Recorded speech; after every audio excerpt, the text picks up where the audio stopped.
If you can afford to spend quite a bit on romance, do it. It's a great investment in your marriage, and it will create lifelong memories that you will treasure.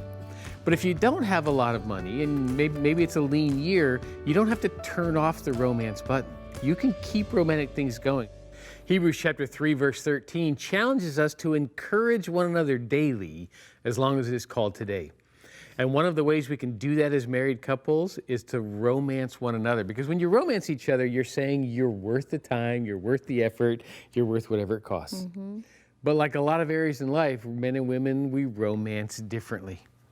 And men, what your wife finds romantic is when you make connections into her life. You know, as men, we tend to either want to be spectacular or we do nothing.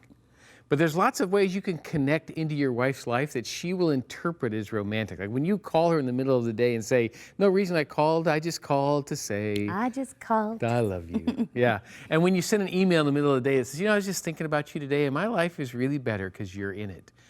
She will interpret those things as romantic, and she will be glad she's married to you. And we've come to the conclusion that we actually believe almost anything can turn romantic. It is amazing. Like we know of a man who, he wanted to do something nice for his wife. So he went through his neighbor's yard and picked flowers, wrapped them together in a bouquet with duct tape. Now, usually stolen flowers and duct tape do not show up on lists of really romantic things, but it was a gesture of his heart to hers, and she interpreted it that way. She was really wise to thank him for that group of flowers because she didn't focus on the duct tape, she focused on his heart.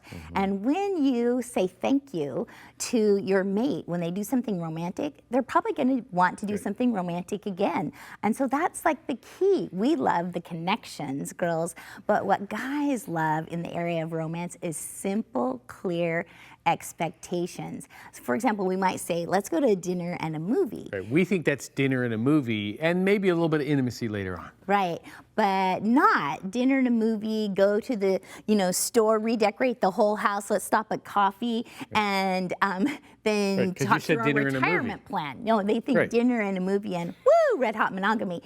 And so clear, simple expectations in the area of romance. So it might be romantic to just curl up next to him, watch the hockey game, and bring some food item wrapped in bacon and only talk during the commercials. That might be romantic.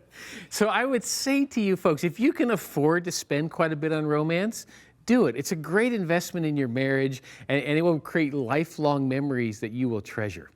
But if you don't have a lot of money, and maybe it's a lean year, you don't have to turn off the romance button. You can keep romantic things going. For instance, we know of a man who wanted to give his wife a dozen roses, and he could afford them that year, but he wanted it to linger. So instead of giving her a dozen roses, he sat her down in their living room, brought the roses in one at a time, and told her why he was giving her this rose.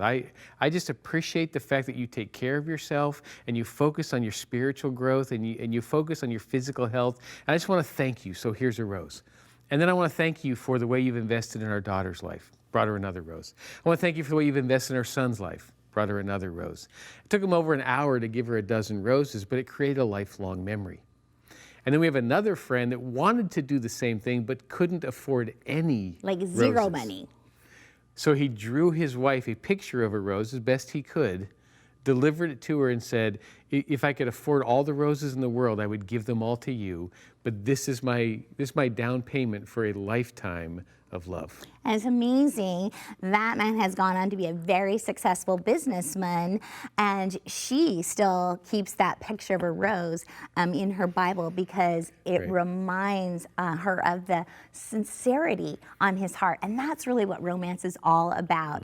And ladies, if you want to romance your husband, one simple key is tie together his favorite easy boxes. So all of our boys, they've played sports. And so, tickets to a college football game might be box number 1 for my bill. Box number 2, he loves great gourmet food, so taking him to his favorite restaurant. Box number 3, every guy's favorite box. That's the intimacy box, that bed box. In fact, he would give away those tickets to the football game if he can make sure that red hot monogamy box was going to be covered that night. And Hebrews 3:13 says, when you take these steps of encouragement, it softens your heart towards one another, and it helps you see what is true in life. So take time to romance each other this month. Because when your hearts are soft and you see what's true, love flourishes.